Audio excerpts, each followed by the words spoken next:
Welcome to iDream news. నేను మీ మాధురి.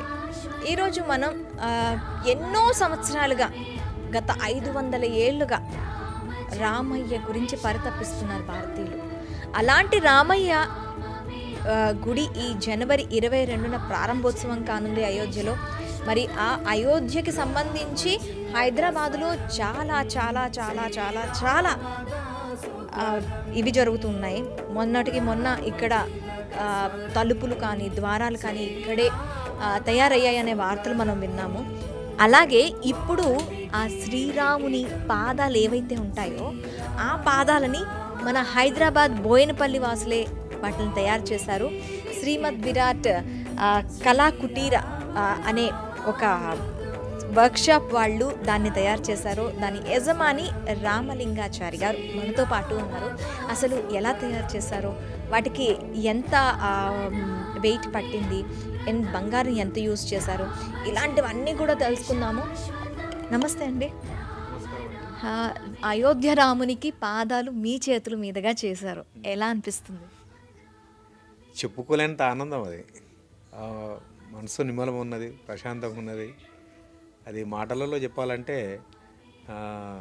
ఒక పదాలుగా సరిపోలేము అన్నంత ఆనందం మనకు. ఇప్పుడు రామ పాదాలు ఉన్నాయి కదా, ఇప్పుడు అవి ఎవరైనా అంటే గుడి నుంచి మీకు ఏమైనా ఆర్డర్ వచ్చిందా, లేకపోతే దాని గురించి మీ వరకు రావడానికి, పాదాలు మీ వరకు చేయటానికి రావటానికి ఏది కృషి చేసిందంటారు?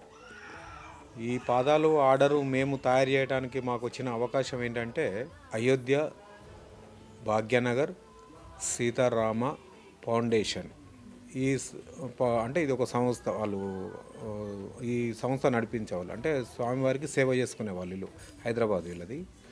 వీళ్ళు మేము చేసిన వేరే దేవాలయాల్లో మా పనితనం అనేది చూసిన తర్వాత పక్కడున్న పని అనేది వాళ్ళకు ఐటమ్ ఆ వస్తువుల వాళ్ళకు నచ్చినప్పుడు, ఆ విషయం మొత్తం తెలిసినప్పుడు వాళ్ళు మనకు ఫోన్ చేసి మా దగ్గరకు వచ్చి ఇట్లా అయోధ్య రాముల వారికి పాదుకలు కావాల్సి వస్తుంది, మరి దీన్ని మీరు తయారు చేసేయాలని చెప్పేసి ఆయన శ్రీనివాస్ శర్మ ఆయన మమ్మల్ని అడిగిండు. అడిగితే సరే చేసిస్తామని మేము అక్టోబర్లో మాట్లాడుకున్నది ఈ విషయము.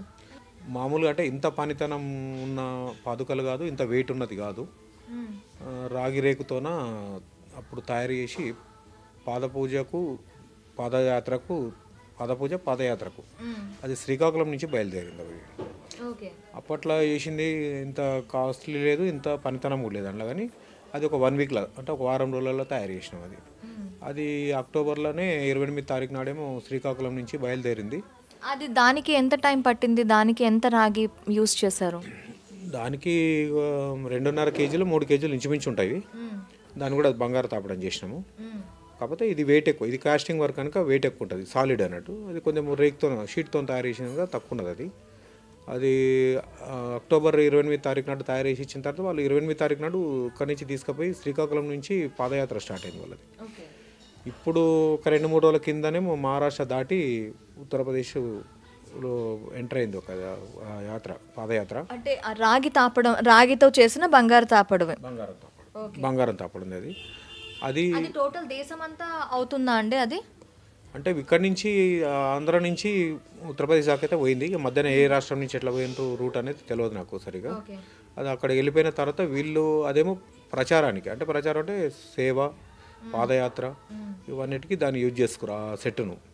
దాని తర్వాత అప్పట్లో అది డెలివరీ తీసుకునే రోజులనే మాకు 25, 26 తారీఖు నాడు, అంటే అక్టోబర్ 28 తారీఖు స్టార్ట్ అయింది. మా దగ్గర ఒక 2 రోజుల ముందు తీసుకురు కనుక 27, 26 తీసుకున్నప్పుడు అయ్యాలనే మాకు ఇది మళ్ళీ అడ్వాన్స్ ఇచ్చారు, ఆర్డర్ ఇచ్చారు మాకు. ఇట్లా ఉండాలి మాకు పాదాలని ఆర్డర్ ఇచ్చిండ్రు వాళ్ళు. ఆర్డర్ ఇచ్చిన తర్వాత అక్టోబర్ 26, 27 తేదీలు టైంలో ఇచ్చిన తర్వాత దీన్ని ఇచ్చిండు కరెక్టే, కానీ మరి దాన్ని ఏ పద్ధతిలో చేయాలి, ఏ కొలతల ప్రకారం ఉండాలి, దాని మీద డ్రాయింగ్ బొమ్మలు ఏమేమి ఉండాలి, అది ఎంత ఎత్తు మీద ఉండాలి, దానికి స్టోన్స్ ఏ కలర్లో పెట్టాలి, తర్వాత అది ఎంబోజింగ్ వర్క్లో ఎట్లా ఉండాలి, ప్రతిదీ డీటెయిల్స్గా ఉండాలని చెప్పేసి మా దగ్గర వర్క్కు సంబంధించినవి, శిలా విగ్రహాలకు సంబంధించింది కానీ, దేవస్థానం స్ట్రక్చర్ సంబంధించిన కానీ తమిళ్ బుక్కులు, అంటే మన తెలుగులో లేవు అవి బుక్కులు, కొన్నే ఉన్నాయి, 2-3 ఉన్నాయి. తమిళ్ బుక్కులు మా దగ్గర ఉన్నాయన్నమాట. ఎందుకంటే ఈ కళకు సంబంధించిన మ్యాటర్ మొత్తము పుట్టినిల్లు తమిళనాడు. కాబట్టి మేము ఛానళ్ళ నుంచి కూడా మేము ప్రతి వస్తువును కూడా తమిళనాడు వస్తువును బాగా అబ్జర్వ్ చేసాం, అంటే బాగా గమనిస్తాం దాన్ని. ఇప్పుడు ఈ వస్తువు ఇంత అందంగా కనబడుతుంది, న్యాచురల్గా కనబడుతుంది, అంటే దీంట్లో ఏంది డిఫరెంట్ ఉంది, మనం చేసిన దానికి దీనికి ఏముంటుంది అనేది బాగా గమనించినప్పుడు దాంట్లో ఏమైతే అంటే కొన్ని కొలతలు ఉంటాయి. పీఠము, కంఠము, పాదము, పద్మపీఠము, తర్వాత చౌకపీఠం అనేవన్నీ కొలతలు ఉంటాయి అన్నమాట. ఆ కొలతల ప్రకారం అంటే ఆ వస్తువుల వాళ్ళని మేము గమనించేది, ఈ వస్తువుల హైట్ ఎంత ఉంది, హైట్లో డివైడెడ్ బై ఎన్ని పాదాలు పెట్టిండు, ఎన్ని స్టెప్ బై స్టెప్లు, అంటే వర్గాలు ఎన్ని ఉన్నాయి, ఏ వర్గం ఎంత ఎత్తులు ఉంది అని ఇవన్నీ కొలతల ప్రకారంగా జరుగుతుంది. ఇప్పుడు విగ్రహాలు చేస్తే కూడా కొలతలే ఉంటాయి దానికన్నీ. అంటే ఇప్పుడు మీరు పాదాలు చేశారు కదా, ఈ పాదాలు ఇప్పుడు రాముడి మరి విగ్రహం ఉంటుంది కదా, దానికి దీనికి డైమెన్షనల్గా తీసుకుంటారా, లేదా పాదాలు డైమెన్షన్లో, విగ్రహం డైమెన్షన్లో ఉంటుందా? ఇది అక్కడ ప్రతిష్టాపన చేసే విగ్రహానికి శిలా విగ్రహము, ఆ శిలా విగ్రహానికి సంబంధించిన పాదుకలు కావు. ఇవి కావంటే దానికి మ్యాచ్ అయ్యేటట్టు, దాన్ని కూర్చునేటట్టు దాని కొలతలు ఉండవు. ఇది పాదుకలు, ఇది పూజ చేసుకునేది. స్వామివారికి చిన్న పాదాలు పెడితే రాముల వారికి సెట్ కాదు.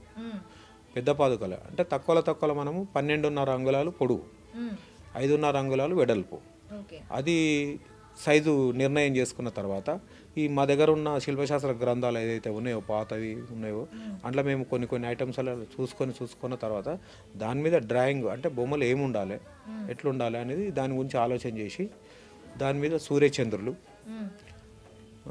శంకు చక్రము, ఏనుగు, ఆవు, తర్వాత విల్లు, ఒక కత్తి, ఒక అంకుశం, తర్వాత పద్మాలు, తర్వాత కలశం, అన్నీ మీరు చెప్పినవన్నీ కూడాను విష్ణుమూర్తికి సంబంధించినవి.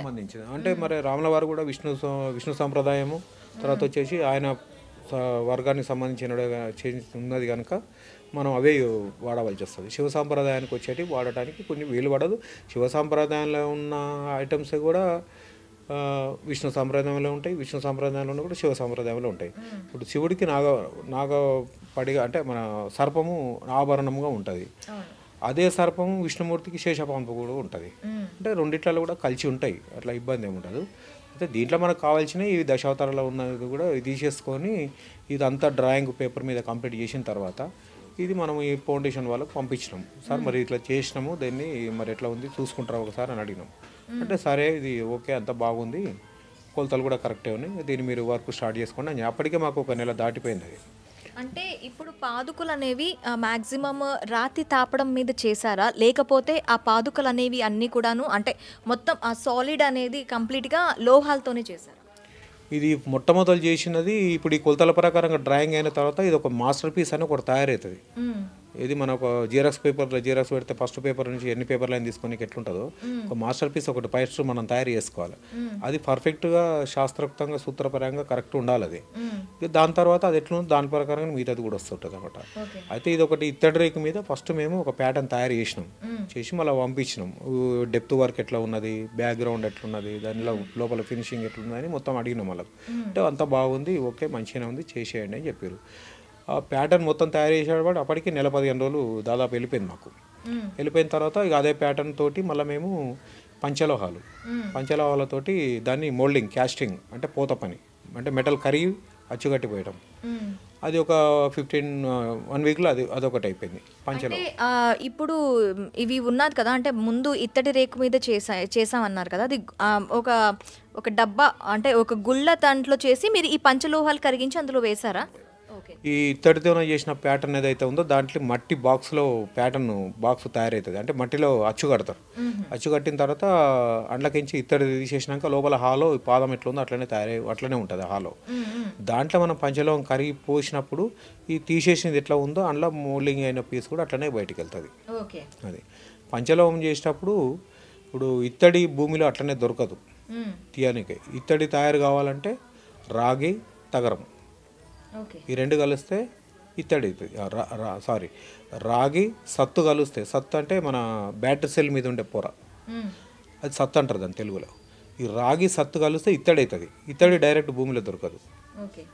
తర్వాత ఇంకోటి మిశ్రమ లోహం అనేది మనము కలిపితే అది పంచలోహం అంత ప్రాధాన్యత రాదు. మిశ్రమ లోహం లేకుండా ముడి లోహంతో కలుపుకున్నది మనకు పంచలోహం కిందకి వస్తుంది. ఒకటి బంగారం వెండి అది రెండు సరిపోయింది. మిగతా లోహాలు కావాలి కదా మనకు. మిగతా లోహాలు అంటే మళ్ళీ భూమిలో పుట్టినవే కావాలి అన్నప్పుడు ఏమవుతాయంటే ఒక రాగి 3, మళ్ళీ మనకు ఇత్తడి కలపకుండా అదే రాగి మొదలు కలిపినదంటే సత్తు 5 అయినాయి. బంగారము వెండి రాగి సత్తు. దాని తర్వాత ఒకటి తగరం. ఈ తగరము రాగి కలిపినప్పుడు కంచె అవుతుంది. కొంతమంది ఎట్లా చెప్తారంటే షార్ట్ కట్లో అర్థమవుతాడు ఎట్లా చెప్తారంటే వెండి బంగారము రాగి ఇత్తడి కంచు అంటారు. కంచు ఎట్లా తయారైంది? భూమిలో దొరకదు. కంచు ఎట్లా తయారైంది? రాగి తగరం కలిస్తే కంచు తయారవుతుంది. ఇత్తడి అంటారు. ఇత్తడి ఎట్లా తయారైతే భూమిలో దొరకదు. ఇత్తడి ఎట్లా తయారైతే అంటే రాగి సత్తు కలిసి ఇత్తడి కలిసి. అట్లా కాకుండా మేము చేసినట్టు కంప్లీట్ ముడిలోహం కావాలి మనకు. ఆ ముడిలోహం కావాలంటే బంగారము వెండి రాగి తగరము సత్తు ఈ 5 ఒక 200 గ్రాములు 300 గ్రాములు మనం తయారు చేసుకోండి. ఎందుకంటే బంగారం ఎక్కువ పెట్టడం ఇంకా ఇబ్బంది కదా. తాపడానికంటే వాళ్ళు ఇస్తారు, మళ్ళీ మౌల్డింగ్కు అంత ఇవ్వాలంటే కష్టమవుతాయి. దీన్ని మనము దాని లెక్క ప్రకారం భాగాలతోటి మనం పంచలోహాన్ని ఫస్ట్ మనం తయారు చేసుకుంటాం. ఓకే, అది ఎన్ని కేజీల వరకు తయారు చేశారండి? పంచలోహము 2 పాదాలు కలిసి మనకి ఎంత వస్తుంది? ఇప్పుడు 12 కిలోల 600 గ్రాములు 2 పాదాలు తయారైనాయి. అందులో మనకు దాంట్లో 1 కేజీ దీంట్లో 1 కేజీ ఇంచుమించు మన పంచలోహం ఉంటుంది. అయితే దీంట్లో మనం మొత్తం రాగి మెల్ట్ చేస్తాం. మొత్తం రాగి ప్యూర్ రాగిని మెల్ట్ చేసినాక ప్యూర్ రాగిలో మనకి పంచలోహం కలిసిపోతుంది. అంటే ఇప్పుడు రాగి కంప్లీట్గా ఒక 12,000 గ్రామ్స్ తీసుకున్నారు అంటే 12 కేజీలు తీసుకుని ఉంటారా? ఎక్కువనా అంతుంటుంది. రాగిలోనే మిగతా లోహాలన్నీ కలుపుతారు. రాగిలో మొత్తం కరిగిన తర్వాత దాంట్లో మనం పంచలోహం మిక్స్ చేస్తాం. పంచలోహం అంటే రాగి ఉంటుంది కదండి ఆల్రెడీ. ఎక్కువ మొత్తం పెద్ద మొత్తంలో ఉన్నది రాగి కావాలి కదా. ఓకే, పంచలోహం పెట్టలేము. మొత్తం పంచలోహం అంటే అది మెటల్ హార్డ్ అయిపోతుంది, పని చేయలేము. అది హార్డ్ ఉండి కొడుతుంటే పీసులు ఎగిరిపోయే అవకాశం ఉంటుంది. కాపర్ ఏంటంటే రాగి ఏంటంటే మెత్తటి లోహం. అది మనం ఎంత పని చేసుకున్నామని మనకు అనుకూలంగానే ఉంటుంది. అది ఎగిరిపోకుండా ఉంటుంది, ఖరాబ్ కాకుండా ఉంటుంది. రాగి కలిపిన తర్వాత ఈ పంచలోహం అనేది మనము పాలల్లో పెరుగు తోడు ఎట్లా వేస్తామో ఈ పంచలోహం అనేది అందులో వేస్తాం. వేసినప్పుడు ఆ పంచలోహంతో ఈ పాదాలు మనకు క్యాస్టింగ్ వరకు మొత్తం కంప్లీట్ అయ్యి బయటకు వచ్చేసి. ఇప్పుడు పంచలోహాలు అంటే బంగారం వెండి రాగి తర్వాత ఈ సత్తు తగరం ఇవి ఎంతెంత పాలు తీసుకున్నారు? ఇది బంగారము కొంచెం తక్కువ పర్సెంటేజ్లో ఉంటుంది. ఖరీదైన వస్తువు కనుక లోహం కనుక తక్కువ పర్సెంట్. అది వెండి కొద్దిగా ఎక్కువ ఉంటుంది. ఇప్పుడు 2 కేజీలు ఉందనుకోండి, ఇప్పుడు పంచలోహం మనం అందులో మిక్స్ చేసినాం కదా, అందులో దాదాపు 1 తులంన్నర 2 తులాలు, దానికి 1 తులం దీనికి 1 తులం 2 తులాల బంగారం వరకు ఉంటుంది. ఒక పావు కేజీ వాడు వెండి ఉంటుంది. ఇంకొక 100 గ్రామ్స్ హాఫ్ కేజీ 100 గ్రామ్స్ అట్లా రాగి ఉంటుంది. ఈ సత్తు తగరం ఇంకా తక్కువ ఉంటుంది. అది ఒక 100 గ్రాములు 50 గ్రాములే ఉంటుంది. ఎందుకంటే ఈ 2 వస్తువులు అందులో కలిసినప్పుడు హార్డ్ ఎక్కువ అయిపోతుంది. మిగతా అన్నీ మెత్తగానే ఉంటాయి. ఈ 2 కలిసినప్పుడు హార్డ్ అయిపోతుంది. ఈ 2 కలిపినాక ఇది తీసి మనం అందులో కలిపినప్పుడు దానికి 1 కిలో దీనికి 1 కిలో అట్లా కలిసి వస్తుంది. దాని పంచలోహం. ఇప్పుడు ఈ పాదుకలు తయారు చేయడానికి మీకు ఎంత టైం పట్టింది? అంటే ఈ పాదాలు తయారు చేయడానికి ఎంత టైం పట్టింది? ఇప్పుడు కంప్లీట్ తయారయ్యి అయోధ్యకు పోయిన పాదాలు తయారు చేయడానికి 20 నుంచి 25 రోజులు పట్టింది. అయితే అంతకుముందుకు దాని గురించి మనము మాస్టర్ పీస్ తయారు చేసుకోవడానికి మనకు అది 1 నెల 15 రోజులు పట్టింది. అంటే టోటల్గా మాస్టర్ పీస్ కాకుండా ఇవి చేయడానికి దగ్గర 2 నెలలు టైం పట్టింది. అక్కడి నుంచి ఇప్పటి వరకు మనకు 2 నెలలు పట్టింది. 2 నెలలు ఇది పట్టింది. ఎంతమంది కళాకారులు దీంట్లో పాల్గొన్నారు? దీంట్లో మాస్టర్ వర్కర్గా అయితే మొత్తం మేము చేసుకుందే. ఇంక ఇట్లా మా షాప్లో ఉన్న మా వర్కర్స్ మా కళాకారులు మా చేతి దగ్గర ఉండేవాళ్ళు అందరం కలిసి ఒక 6 మంది దాకా ఉంటారు. పాలిష్ కంప్లీట్ అయిపోయే వరకు కూడా. ఇది గోల్డ్ బంగారం ఎక్కించారు. ఈ పంచలోహంతో తయారైన తర్వాత అది క్యాస్టింగ్లో అంత ఫినిషింగ్ ఉండదు, ముద్ద ఉంటుంది. అది దాన్ని ఎక్కడెక్కడ చెక్కాలి, ఎక్కడెక్కడ స్మూత్గా కొట్టాలి లెవెల్గా మూలలతోటి సుత్తతోటి. దాని తర్వాత వచ్చేసి ఎక్కడెక్కడైతే మనము ఆఖరైతో అంటే ఫైల్ ఎక్కడెక్కడ చేయాలి, ఫైలింగ్ చేయాలి, ఫినిషింగ్ ఎక్కడ చేయాలి, ఇదంతా ఒక్కొక్కటి రకరకాల ఒక దగ్గర 200-300 టూల్స్ ఉంటాయి. అవి ఆ టూల్స్ తోటి మొత్తం మెల్లమెల్ల చెక్కుకుంటూ వచ్చేసి మనకు కావాల్సినంత షేప్లోకి వచ్చినంత వరకు పని చేయవలసి వస్తుంది. అంతా కంప్లీట్ అయిపోయిన తర్వాత ఈ ఐటమ్ను మనము పాత రసంతో మెర్కురీ అంటారు ఇంగ్లీష్లో, ఆ పాతరసంతో ఈ బంగారం వీళ్ళు దాతలు ఎవరైతే ఇచ్చిన బంగారం ఉన్నదో ఆ బంగారాన్ని పత్తులాగా పన్ని కొడతారు. పన్ని అంటే మళ్ళీ దాని మీద బంగారు తాపడం చేశారా? పంచలోహం అయిపోయిన తర్వాత బంగారం, పంచలోహం అయిపోయిన తర్వాత దాని మీద మెర్కురీ అంటే పాతరసం, పాతరసం అయిన తర్వాత అప్పుడు దాని మీద పాతరసం మీదనే కంటిన్యూగా బంగారం అంటిస్తూనే ఉండాలి. బంగారం పొరలు పొరలు అంటియాలి దాన్ని. ఓకే, పాదరసం ఎందుకు సార్? పాతరసం పంచలోహాన్ని కానీ రాగి కానీ దేని పట్టుకోవాలి, బంగారం దేని పట్టుకోవాలని పంచలోహం పెడితేనే పట్టుకుంటుంది, లేకపోతే పట్టుకోదు. అది ఓకే, పెయింట్ ఖచ్చితంగా ఉండాలి, అది వాడాల్సి వస్తుంది. అది పెడితేనే ఉంటుంది, పట్టుకుంటుంది. ఇది ఈ పాతరసం బంగారాన్ని తినేసి దానికి అంటుకుంటుంది. అది అంటుకున్న తర్వాత అప్పుడు అల్యూమినియం మాదిరిగా తెల్లగా ఉంటుంది కలరు. దాన్ని మనము బ్లూ ల్యాంప్ పెట్టేసి బాగా హీట్ చేసినప్పుడు ఈ పాతరసం అనేది కాలిపోయి వెళ్ళిపోతుంది. వెళ్ళిపోయిన తర్వాత బంగారం దాన్ని పట్టుకుంటుంది. పట్టుకుంటుంది దాన్ని మళ్ళీ వన్నె పెట్టాలి, దాన్ని మళ్ళీ మెరుగు పెట్టాలి. దాన్ని ఆ మెరుగు పెట్టడానికి మళ్ళీ ఒక 2-3 రకాల ప్రాసెస్లు ఉంటాయి దానికి. అది అంతా కంప్లీట్ అయిపోయినాక అప్పుడు అమ్మవారికి, సీతమ్మవారికి మన బంగారు పథకము, ఆకుపచ్చ చింతాకు పథకం అంటారు కదా, మేము కూడా ఏం ఆలోచన చేసామంటే అమ్మవారికి అది ఉంది కనుక ఇక రాముల వారికి అంటే ఇక వేరే కలర్లో ఏమున్నాయి కానీ అమ్మవారికి అయితే చింతాకు పథకం అంటే ఎల్లో గ్రీన్ కలర్లోనే ఉంటే బాగుంటుంది అనే ఆలోచనతో దాన్ని చెన్నై నుంచి 2 స్టోన్స్ తెప్పించినాం. తెప్పించి ఆ స్టోన్సే ఈ పాదాలకు బిగించినాం. అంటే ఆ గ్రీన్ కలర్లో ఉన్న స్టోన్సే పాదాలకు పెట్టినాం. పాదాలకి కాళ్ళ మధ్యన ఏళ్ళ మధ్యన ఉండే బొట్టే ఉంటుంది ఒకటి పీఠం, ఆ పీఠానికి దానిపైన పెట్టినాం అన్నమాట. ఓకే, ఇప్పుడు బంగారు తాపడం చేశారన్నారు కదా, ఆ బంగారం ఎంతవరకు పెట్టారు? ఇంట్లో బంగారము జోకలేదు మేము. అయితే వాళ్ళు మనకు వాళ్ళ ట్రస్ట్ వాళ్ళకు కొంతమంది దాతలు ఇట్లా పేమెంచి కూడా తీసి కొన్ని ఐటమ్స్ ఇచ్చినవి ఉన్నాయి. కొంతమంది గ్రాము, 2 గ్రాములు, 3 గ్రాములు, 1 గ్రాము ఇచ్చిన వాళ్ళు కూడా ఉన్నారు. అట్లాంటి బంగారం అంతా వాళ్ళు పట్టుకొచ్చిండ్రు. అంతా కలిపి ఒక దగ్గర మెల్ట్ చేసినాక దాన్ని ఒక దగ్గర బెల్ట్ లేక తయారు చేసుకొని ఒక రిబన్ లేక మిషన్లో తీసి దాన్ని మొత్తము పన్ని కొడతారు. పన్ని అంటే ఏంటిదంటే మనం తినే లడ్డు ఉంటుంది కదా స్వీటు, ఆ స్వీట్ మీద తెల్లగా అంటిస్తారు కదా పన్ని అంటే అది వెండిది వాడతారు మన వాళ్ళు. అయితే అటువంటిది ఇది బంగారుది అనమాట. ఆ బంగారుది మనం ఈ పాదుకల మీద పాతరసం పెట్టిన తర్వాత ఎంబడేది పెట్టేస్తే అది తినేసి దాన్ని పట్టుకుంటుంది. అది చాలా పతలా ఉంటుంది. ఇప్పుడు చేయి పెడితే మన చేయికి అంటుకుంటుంది అది, కానీ చేతికి రాదు, అంత పతలా అయిపోతుంది. అంత పతలా ఉంటేనే, అంత పతలా థిక్నెస్ తక్కువ ఉంటేనే ఈ పాతరసం దాన్ని కరిగించగలుగుతుంది.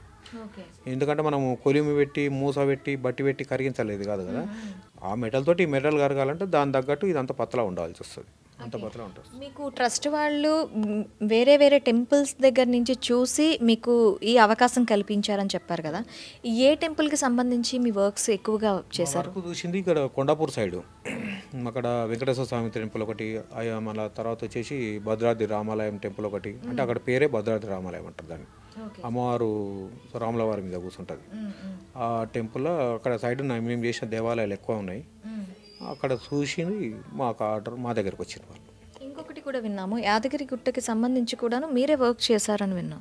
మేము 2012 మార్చిలో యాదగిరిగుట్ట లక్ష్మీనరసింహస్వామి దేవాలయంలో పాత విగ్రహాలు ఉండేవి.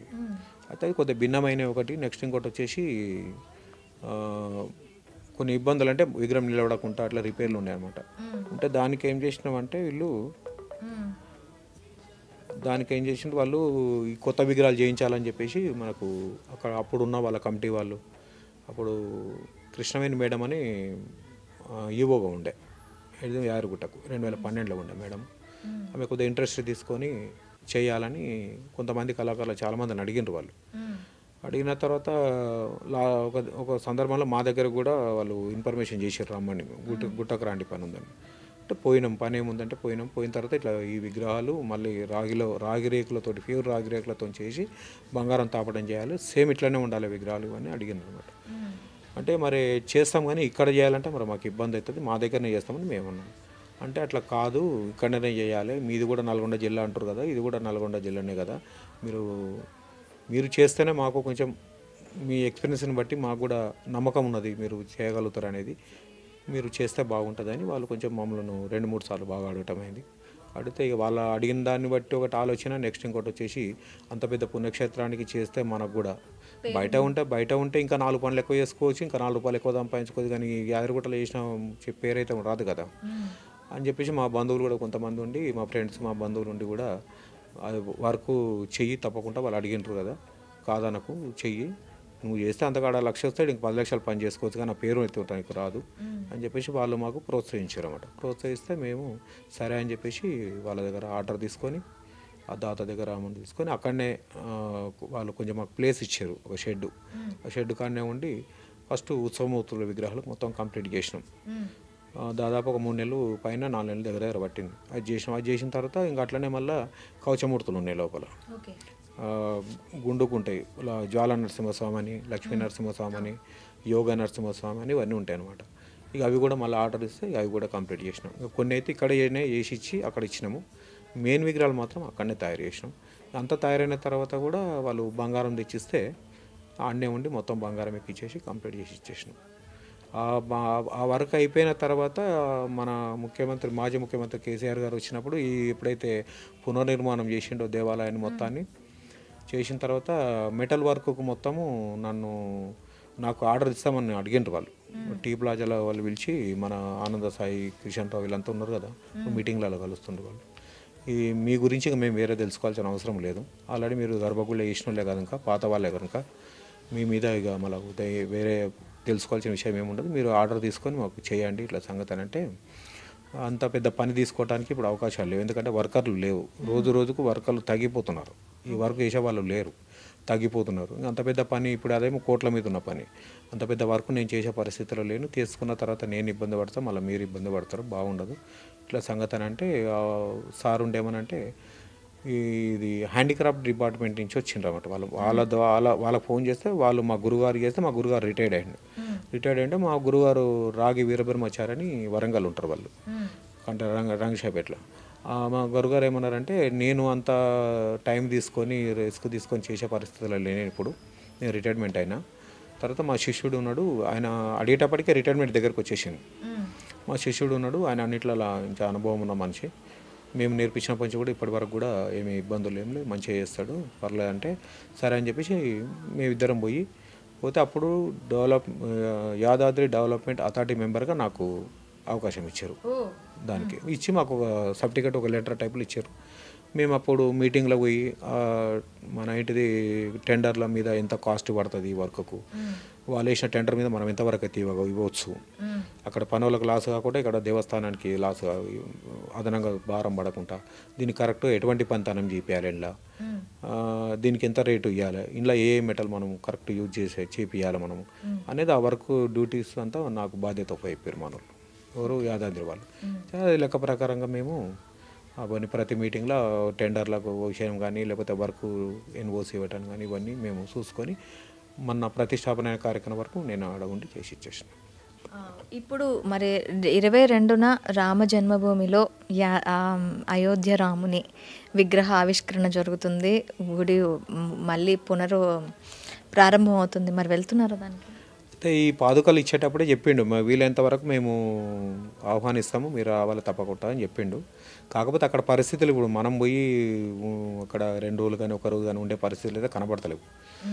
అక్కడ జనాలు ఎక్కువ ఉండటం కానీ, అక్కడ ఫెసిలిటీ అన్నీ సరిగా లేకపోవడం కానీ, అంటే సరిగా లేకపోతే అంటే ఇంత దేనాపోయిన తర్వాత మనం పోయి తెలిసి ఇబ్బంది పడేందుకు, బయట నుంచి వచ్చే వాళ్ళు చాలామంది ఉంటారు కదా, వాళ్ళు సౌకర్యాలు వాళ్ళు చేస్తారు. కానీ ఇప్పుడు పోయిన దానికంటే, ఇప్పుడు అడవుడిలో పోయిన దానికంటే రేపు ఫిబ్రవరి మార్చిలో పోవడం మంచి ఉత్తమం అనుకొని చెప్పేసి మేము ఈ ప్రోగ్రామ్ ఇప్పుడు పోయి క్యాన్సిల్ చేసుకొని ఫిబ్రవరి మార్చిలో పోవాలని ఆలోచనలో ఒక 15 మంది మా కళాకారులు మేము పోదామని ఆలోచన చేసినాం. ఇక్కడ ఎలా వచ్చింది? ఇది విశ్వకర్మ సేవా ట్రస్ట్ వారి ఆంధ్రప్రదేశ్, అయితే వీళ్ళు ఒంగోలు వీళ్ళది. అయితే వీళ్ళు మనకు ఒరిస్సా, తెలంగాణ, ఆంధ్రప్రదేశ్ ఇంకా ఏదో ఒక రాష్ట్రం, 4 రాష్ట్రాల వాళ్ళకు ఈ వర్కర్ల పనితనం కొంచెం మంచిగా ఉన్న వాళ్ళను సెలెక్షన్ చేసుకొని వాళ్ళు మనకు ఈ నంది అవార్డు ఇచ్చింది అన్నమాట. ఓకే, ఇక్కడ పంచలోహాల, ఇది కూడా పంచలోహాలేనా సార్? మామూలుగా ఇత్తడి, ఇవి ఇత్తడితోటి, ఇవి డైరెక్ట్ రాగి సత్తు అంతే, ఆ 2 కలిసిన ఇత్తడి అవుతుంది. మిగతా అన్నీ కూడా రాగి, ఇవన్నీ పంచలోహం ఏం కావు. పంచలోహాన్ని వాడటానికి అవకాశం ఏంటంటే ఓన్లీ యంత్ర ప్రతిష్టాపన, ప్రాణ ప్రతిష్టాపన అయిన దానికే పంచలోహం వాడాలి. ఇవన్నీ షోపీసులలో పెట్టుకునేది, మామూలుగా పూజలు చేయకుండా పెట్టుకునేది, ఇవన్నీ మామూలుగా పెట్టుకునేది మొత్తం ఇత్తడి, రాగి పెట్టుకోవచ్చు. కానీ పంచలోహాలతో పెట్టుకుంటే మాత్రం ప్రాణ ప్రతిష్టాపన చేసుకోవాల్సి వస్తుంది. ఖచ్చితంగా ప్రాణ ప్రతిష్టాపన చేస్తేనే పంచలు యంత్ర ప్రతిష్టాపన, యంత్ర ప్రాణ ప్రతిష్టాపన. ప్రాణ ప్రతిష్టాపన కూడా కాదు, యంత్ర ప్రతిష్టాపన. యంత్రం మీద ఉండే బీజాక్షరాలే, బీజం అంటే గింజ, ఒక ఇత్తనం. ఆ ఇత్తనం అనేది ఆ యంత్రము మనకు మీద ఉండే బీజాక్షరాలు వీళ్ళు ప్రాణప్రతిష్ఠ కంటే ముందు దాదాపు ఒక 42 రోజుల ముందు కొన్ని వేల జపాలతోటి ఆ యంత్రం మీద ఉన్న మంత్రాన్ని జపం చేస్తారు వీళ్ళు. అంటే ఉదయము సాయంత్రము వీళ్ళు చదివే మంత్రం అనేది మన యంత్రాల మీద ఉన్న బీజాక్షరాలకు దాంట్లోకి శక్తి తీసుకొని ఆ నక్షత్ర బలానికి ఆ విగ్రహము, ఆ ఊరు పేరు, విగ్రహం పేరు, మెయిన్ టెంపుల్, ఆ ఊరు పేరు, తర్వాత వచ్చేసి ఆ నక్షత్రం, ఇవన్నిటికీ కుదరాలి. కుదిరినప్పుడు ఆ టైం ప్రకారంగా, నక్షత్ర టైం ప్రకారంగా యంత్రం ఎప్పుడైతే పంచలోహము, పాతరసము, తర్వాత వచ్చేసి నవరత్నాలు, నవధాన్యాలు ఇవన్నిట్లతోటి ప్రాణ ప్రతిష్టాపన చేస్తారో ఆ యంత్రం అనేది, ఆ యంత్రానికి బీజాక్షరాలు అనేది ప్రాణం పోసుకుంటుంది. ఇది బీజం అంటే ఇత్తనం, అంటే ఆ ఇత్తనం మొలకెళ్ళింది అన్నట్లు లెక్క. అది మొలకెళ్ళింది అంటే ఆ యంత్ర ప్రతిష్టాపనకు కూడా ఇంత స్టోరీ ఉంటుందా సార్? యంత్ర ప్రతిష్టాపన కరెక్ట్ 100% న్యాచురల్గా ఉండాలనుకుంటే మాత్రం ఇవన్నీ చేయాల్సి వస్తుంది, తప్పకుండా చేయాల్సి వస్తుంది. ఇవన్నీ కరెక్ట్ చేస్తేనే ఇప్పుడు తిరుపతి వెంకటేశ్వర స్వామి అంత వైభవంగా వెలిగిపోతుందంటే ఈ పద్ధతి ప్రకారం ఉంది కనుక వెలిగిపోతుంది. అక్కడ ఉండేది శ్రీచక్రం కదా సార్? శ్రీచక్రం అమ్మవారిది, యంత్రము స్వామివారిది. అమ్మవారిది యంత్రం అనేది ప్రాణము, విగ్రహం అనేది దేహము. ఆ ప్రాణం ఉంటేనే దేహం పనిచేస్తుంది. ప్రాణం లేని దేహం ఏం చేస్తుంది? ఏం చేయదు. అట్లా అంటే అక్కడ ఉండే యంత్రానికి, దేవాలయంలో ఉండే యంత్రానికి అంతటి కనబడదు, విగ్రహం కింద ఉంటుంది. ప్రతిష్టాపన అయినాక ఫస్ట్ యంత్రాలు పెట్టేస్తారు. యంత్రాలు పెట్టేసినాక ముహూర్తానికి, కరెక్ట్ నక్షత్ర బలానికి ముహూర్తానికి యంత్రాలు పెట్టేసిన తర్వాత ఆ యంత్రం మీద ఈ విగ్రహం కూర్చోబెడతారు. ఇప్పుడు చాలా చోట్లలో మనకి విగ్రహాల ప్రతిష్టాపన అనేది జరుగుతూ ఉంటుంది. ఈ విగ్రహ ప్రతిష్టాపన జరుగుతున్న ప్రతి దీంట్లోని, ప్రతి టెంపుల్లో కూడాను ఈ యంత్ర ప్రతిష్టాపన అనేది జరుగుతూ ఉంటుందా? ప్రాణ ప్రతిష్టాపన అన్నప్పుడు యంత్రం తప్పకుండా ఉంటుంది. యంత్రం లేకుండా ప్రాణ ప్రతిష్టాపన ఉండదు. ఎందుకంటే కరెక్ట్ చేయాలంటే ఆ యంత్రానికి ఎన్ని వేల జపాలు అనేది ఉదయం సాయంత్రం అది జరిగిన తర్వాతనే లాస్ట్కు అప్పుడు ప్రాణ ప్రతిష్టాపన జరుగుతుంది. ఆ ప్రాణ ప్రతిష్టాపన జరుగుతూనే యంత్రము ప్రాణము, విగ్రహము దేహము. ఆ ప్రాణము ఈ దేహంకి వచ్చినప్పుడే అది మీ మన నమ్మకం, మన హిందువుల నమ్మకం ఏంటంటే స్వామివారికి నా కష్టాలు ఏదో చెప్పుకున్నా, అమ్మవారికి నా కష్టాలు ఏదో చెప్పుకున్నా, నా కోరికలు తీరాలంటారు. అక్కడ తెలంగాణలో అంటే రాయి అంటారు. అది రాయి కాదు, కింద ఎంత ప్రాణ ప్రతిష్టాపనతోనే, అంటే ప్రాణాన్ని నువ్వు ప్రతిష్టాపన చేసినప్పుడు అది రాయి ఎట్లయితుంది? రాయి కాదు, భగవంతుని రూపంలో దేవుడే. అది అంటే యంత్ర ప్రతిష్టాపన, ప్రాణ ప్రతిష్టాపన అంటే చాలా చిన్నగా ఆలోచిస్తారు, ఏదో ఉందిలే అని.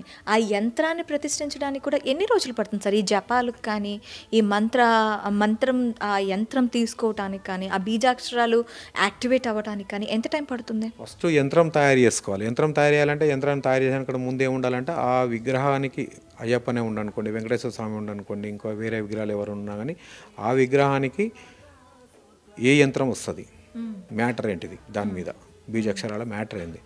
దాని తర్వాత వచ్చేసి ఆ బీజాక్షరాలు రాగి రేఖ, వెండి రేఖ, బంగారు రేఖ, పంచలోహమ, వీటి మీద ఈ యంత్రాలు మీద ఉన్న అక్షరాలు, బీజాక్షరాలు చెక్కాలి. అది చెక్కడం అంటే ఇప్పుడున్న కొత్త టెక్నాలజీ ఏంటంటే కెమికల్లో ఇచ్చింగ్ అవుతున్నాయి అక్షరాలు.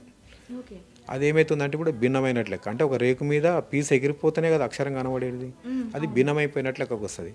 అట్లా పూర్వకాలం ఎట్లుందంటే అక్షరాన్ని మొలతోటి, పొగరతోటి దింపాలి కిందికి, అంటే కొట్టుకుంటా ఆ గీత పడతట్టు, కాలువ పడతట్టు అక్షరాన్ని దింపాలి. అంటే అక్షరాల అచ్చుల్ని పట్టుకొని ఇంతకు ముందు చేసేవారా?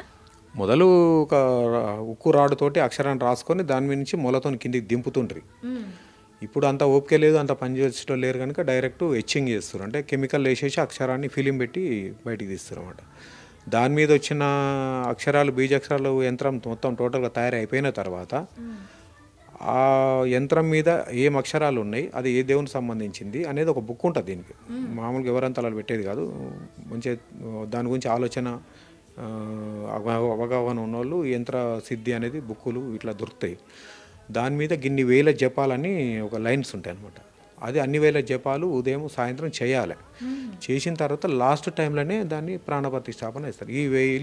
ఇన్ని వేల జపాలు అంటే దాని అర్థం ఏంటంటే ఒక తల్లి కడుపులో ఒక శిశువు పూర్తిగా తయారవుతున్నాడంటే 9 నెలలు పడుతుంది. అంటే ఇది కూడా 9 నెలలు ఉన్నట్టే లెక్క. పూజలు జపాలు అవుతున్నాయంటే 9 నెలలు తల్లికడుపులు ఉన్నట్టే లెక్క.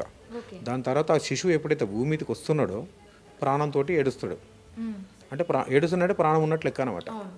నేను బతికే పుట్టినా, నేను ప్రాణంతోనే పుట్టినా అన్నట్టు దానికి నిదర్శనం అది. అయితే ఆ యంత్రము ఆ శిశువు భూమి మీద పడ్డ టైము యంత్రం అనేది ఒకటే అనమాట. ఆ టైంకే కరెక్ట్ మనము ఆ ముహూర్తానికి ఆ దేవుడికి ఆ విగ్రహం పెట్టే ముహూర్తము నక్షత్ర బలానికి మనం ప్రాణ ప్రతిష్టాపన చేస్తే ఈ ప్రాణం కిందకి వచ్చేస్తుంది. ఇక ఓకే, ఒక శిశువు ఎలా డెలివరీ అవుతారో, ఎలా పుడతాడో, ఈ విగ్రహ ప్రాణ ప్రతిష్ట అనేది ఇప్పుడు ఆ 9 నెలల ప్రాసెస్ ఏదైతే ఉంటుందో, ఈ మంత్ర జపాలు, ఈ యంత్రం యొక్క మీ బీజాక్షరాలు చేయడం అంతా కూడాను ఇవి చేయటంతో పాటు అక్కడ ముహూర్తానికి ఆ విగ్రహంతో పాటు ఈ యంత్రాన్ని పెట్టడం ప్రాణ ప్రతిష్ట. మెయిన్ పాయింట్ ఇది. జపాలు ఒకటి, కరెక్ట్ టైంకి పెట్టడం ఒకటి. అందులో మీరు ఆంజనేయ స్వామి అనుకుంటే ఎంత బాగున్నాడు, ఎంత